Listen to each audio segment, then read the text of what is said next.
यदि आपके ईपीएफओ में नॉमिनेशन अपडेटेड है तो मेंबर के डेथ के पश्चात, मेंबर के मृत्यु के पश्चात उसे पीएफ, ईपीएस यानी कि एम्प्लॉय पेंशन फंड और ईपीएफ द्वारा दिए जाने वाला इंश्योरेंस जिसे शॉर्टकट में ईडीएलआई कहते हैं, इन सभी का बेनिफिट आसानी से आपके परिवार, आपके जो भी नॉमिनी है उससे आराम से मिल सकता है। उसे कोई भी भाग दौड़ या परेशानी का सामना नहीं करना पड़ेगा और आप इस नॉमिनेशन को ऑनलाइन आराम से ईपीएफओ मेंबर पोर्टल पे जाके ऑनलाइन खुद से कर सकते हैं। ईपीएफओ में नॉमिनी अपडेटेड कराने के लिए या करने के लिए किन किन चीज़ों का होना आवश्यक है?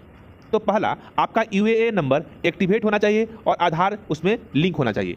दूसरा, आपका मोबाइल नंबर आधार कार्ड में लिंक होना चाहिए। तीसरा, आपके ईपीएफओ के प्रोफाइल में आपका फोटोग्राफ और आपका एड्रेस अपडेट होना चाहिए।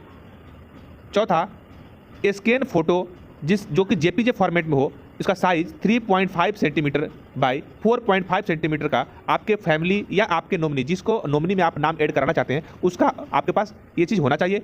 और आपके नॉमिनी का आधार कार्ड और उसका आईएफएससी कोड, उसका बैंक अकाउंट नंबर और उसका एड्रेस, सब कुछ आपके पास होना चाहिए, तभी आप ईपीएफओ में नॉमिनी ऐड करा सकते हैं।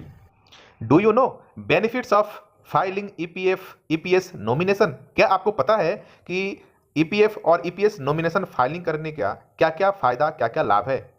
पहला लाभ यह है कि आप ऑनलाइन क्लेम कर सकते हैं। जब भी किसी मेंबर्स का डेथ हो जाता है तो उससे संबंधित जो भी अमाउंट आपको लेना है, जैसे कि पेंशन का पैसा, ईडीएलआई इंश्योरेंस का पैसा और ईपीएफ का पूरा सेटलमेंट, ये सब कुछ आप ऑनलाइन अप्लाई कर सकते हैं। यदि आपके प्रोफाइल में, ईपीएफ मेंबर्स के प्रोफाइल में नॉमिनेशन पहले से दर्ज है तो कोई परेशानी नहीं होगी, आप ऑनलाइन घर बैठे क्लेम कर सकते हैं। दूसरा, online payment of EPF pension and insurance up to 7 lakh to eligible family members. Members के डेथ के बाद उसके परिवार, उसके नॉमिनी को 7 लाख रुपए तक का इंश्योरेंस कवर होता है। अगर आपका नॉमिनी पहले से ऐड है, जुड़ा हुआ है, तो उसे 7 लाख रुपए तक का इंश्योरेंस कवर होता है, जो कि आप आसानी से इसके लिए अप्लाई कर सकते हैं। और paperless and SPD claim settlement, इसमें पेपर कम से कम लगेगा और सबसे फास्ट और सबसे तेज आपका क्लेम सेटलमेंट होगा। तो नॉमिनेशन ऐड करने के बहुत अच्छे फायदे हैं। आप जब भी अपने प्रोफाइल में लॉगिन करते हैं, आप जब भी अपने प्रोफाइल में लॉगिन करते हैं तो आपको ई नॉमिनेशन फाइल करने का ऑप्शन दिखाता है। इसलिए दिखाता है कि आपका नॉमिनेशन पहले से ऐड नहीं है। अगर आपका पहले से नॉमिनेशन ऐड है तो आप जाकर यहाँ से नॉमिनी वाले ऑप्शन में, यहाँ केवाईसी के नीचे दिख रहा है, यहाँ पे नॉमिनी का ऑप्शन दिख रहा है, इस ऑप्शन पे जाके आप चेक कर सकते हैं कि आपका नॉमिनी ऐड है या नहीं है। अगर नहीं है तो आप यहाँ से ऐड कर सकते हैं। ईपीएफओ का दूसरा सबसे बड़ा अपडेट यह है, ईपीएफओ के सभी फील्ड ऑफिस हर महीने की 10 तारीख को निधि आपके निकट कार्यक्रम आयोजित कर मेंबर्स की शिकायतों का समाधान और उनका सुझाव लेते हैं। अगर माह की 10 तारीख को छुट्टी पड़ती है तो निधि आपके निकट कार्यक्रम अगले कार्य दिवस पर आयोजित होता है। उदाहरण के लिए, यदि 10 तारीख को कोई छुट्टी पड़ गया, 11 को भी छुट्टी पड़ गया, तो 12 तारीख को निधि आपके निकट कार्यक्रम का आयोजन होगा।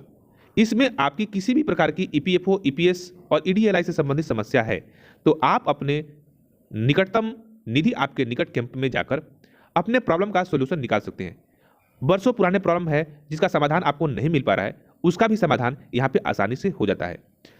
आपके मन में एक प्रश्न आता होगा कि निधि आपके निकट कार्यक्रम कहाँ पे आयोजित होता है? तो इसका हर महीने ईपीएफओ के ऑफिशियल वेबसाइट पे एक लिस्ट अपडेट होता है, लिस्ट जारी किया जाता है। उस लिस्ट को देखकर आप वहाँ पे कैंप में पहुँच सकते हैं और मैं भी अपने चैनल के माध्यम से वो लिस्ट हमेशा जारी करते रहता हूँ और अपने इस चैनल पे पोस्ट में उस पीडीएफ कॉपी को भी अटैच करता हूँ, वहाँ से भी आप डाउनलोड करके पता कर सकते हैं। अब ईपीएफओ का अकाउंट बैलेंस चेक करना बहुत ही आसान हो चुका है। आप अलग अलग 4-5 तरीकों से आप अपने ईपीएफओ का बैलेंस, अपने पीएफ का बैलेंस चेक कर सकते हैं। पहला तरीका है, आप अपने रजिस्टर्ड नंबर से, जो नंबर आपके पीएफ में रजिस्टर्ड है, उस नंबर से 7738299899 पे एसएमएस भेजकर आप बैलेंस प्राप्त कर सकते हैं। दूसरा तरीका है 9966604445, इस नंबर पे मिस्ड कॉल मार के भी आप अपने पीएफ का बैलेंस पता कर सकते हैं।